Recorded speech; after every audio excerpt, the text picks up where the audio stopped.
Morning, everyone. I just wanted to take a second to show you what I'm working on because I am just running out of time working on 1,000 projects, and I hope I hope this video is okay. So I am working on this. It is a birch tree commission with a creepy twisted weeping willow that I have to do.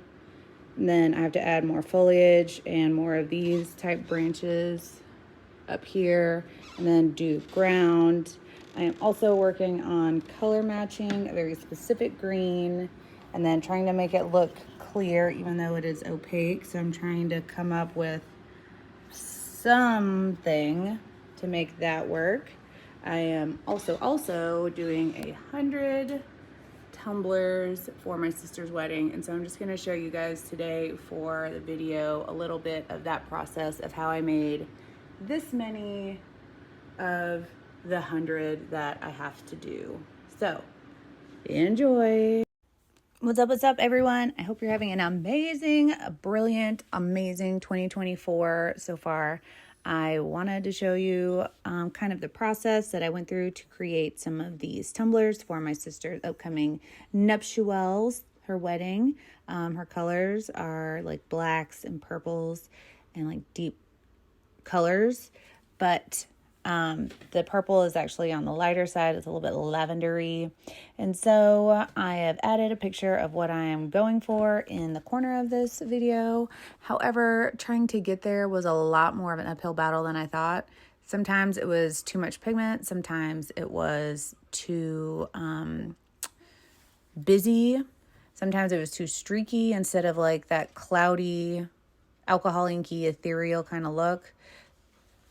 So it was a lot of trial and error, but here we go. We got 100 of these to do. And so I have it sped up on some of them that didn't turn out so good, and I have it slowed down for the ones that look kind of better so you guys can see really what's going on. So, that was one down. These tumblers she got off Amazon. If you want to know about those, just let me know and I can find you a link. I don't have it offhand. I'll have to ask her.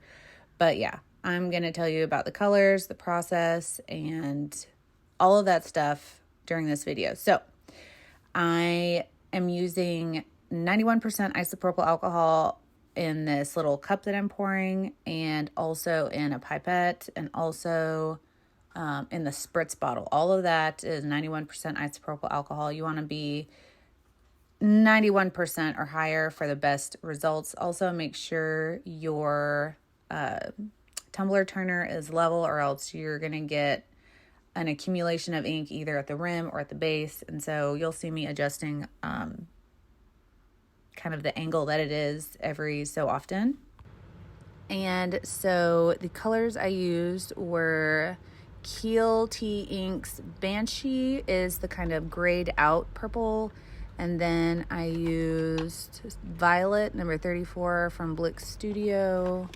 And I also, the kind of brighter purple color that ends up on there is, I think, Passion Purple from Jacquard.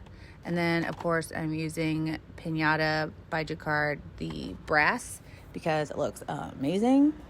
And I think it works better than the gold, even though it kind of reads as gold. But tell me what you guys think. So this essentially is the amount of pigment that ends up working best. And I really like that kind of elongated horizontal look, but as you can see in the reference photo, she wants that kind of cloudy, puffy, ethereal, alcohol ink looking look. And so that is what we're going to do. And so I think this one so far matches kind of the ask best, but let's keep going. I am taking off these little silver buttons off the bottom. I've already added too much ink on this one. I don't know what I was thinking. I think I just wanted to make sure there was coverage, but you guys, after watching this video, you can see how many times I redid it.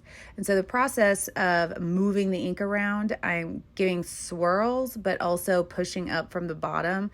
I slowed this one down, even though I didn't keep the look because it was one of my favorites, but I thought it was kind of too dark and not as kind of overlapping inks like requested. So I'm going to paint over it, but I just wanted to slow down the video and get one last look before I have to paint over it. You can see when I put a lot of heat on it and then put alcohol to kind of erase it and blend it back out, it's drying a lot faster. That's because the tumbler retains the heat from my heat gun. Even though I'm not using a whole bunch of heat, it's still going to retain whatever heat I push. So the alcohol is evaporating a lot more quickly than when you first start on one of the tumblers. So that's why it kind of looks different right after I kind of give it a wash and start over. So this is going to be probably the one I stick with because of how faint the colors are. The only reason why I erase them is if the colors are too dark or the design is a little bit too busy. And so I kind of figured that pushing it around from the side that it goes down, which is the side that the heat gun is on, and I push it kind of back up until it's kind of got a pattern. I let it just make its own pattern, and then I do little infinity rings and just enhance the look that it decides to do. I hope that makes sense, because you guys know, if you've ever watched some of my pre-recorded videos like these, I tend to ramble. And so, yeah, just let me know. Also, I don't know if you guys know this, but purple's my favorite color, and super digging these colors together. I really like this level of color though, this bright purple, but it doesn't fit the brief. It's not whatever. And I also really like it when the gold is kind of in little lines and it kind of dots out, kind of like Morse code of gold. But alas, this is another one of my favorite ones that I was like, I don't even know why I'm finishing this because I already know it's too dark, so womp. But I like how it looks, so I wanted to slow it down and show you guys how it looked. Anyways, I'm sure my sister's going to end up getting some of these tumblers that are way busy versus not. Like this. This is going to be one of the chosen because of how faint the color is. So I'm just pushing up from the side and then drying it. I don't know, it's kind of busy. I may not, no, I think I ended up with this one. I'm also letting the alcohol that drips off the piece, because there's no, you can't stop it. No matter how little you put it, you either put a little bit of alcohol on and then it doesn't blend out, or you put a lot on and then it just drips off the back of it. There's just no, there's no winning.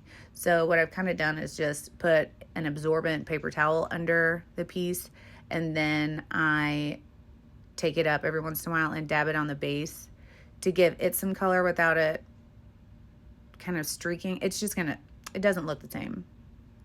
I really super love this one. I thought it maybe a little bit dark, so I had to start over, but I really like the look of that one. It seems like I do each of these essentially 3 times. I do the first one where all the color gets put on and then it ends up too dark, and then I have to kind of erase it back down, and then I like the second one but it's still too dark or it ends up too busy, and then I have to do it a 3rd time.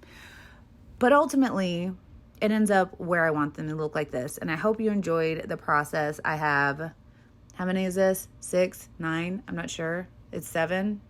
So I have 100 minus 7 that I still have to do. Let me know in the description box if you want a video of some of that. If not, totally understand. If so, totally understand. Either way, thank you guys for watching. Please subscribe, and I will see you tomorrow for our next live at 6 p.m. Central. But till then, stay kind, stay beautiful, be kind to one another, because you never know what someone's going through. And always remember, we do the test so you don't have to. And we'll see you guys in the next video. Bye. I said bye. P.S. We're having crazy weather here in Dallas right now. I wanted to show you guys, in case you haven't seen him. This is my magnificent tundra puppy, Bowie. He loves the chilly air and wind in his face, and he's just living his best life. But I just wanted to show off my little boy dog, since a lot of times I show you guys Canvas playing around. But, yeah, this is my biggest boy. He's so precious. And he was sick the last couple of days. Anyways, love you guys.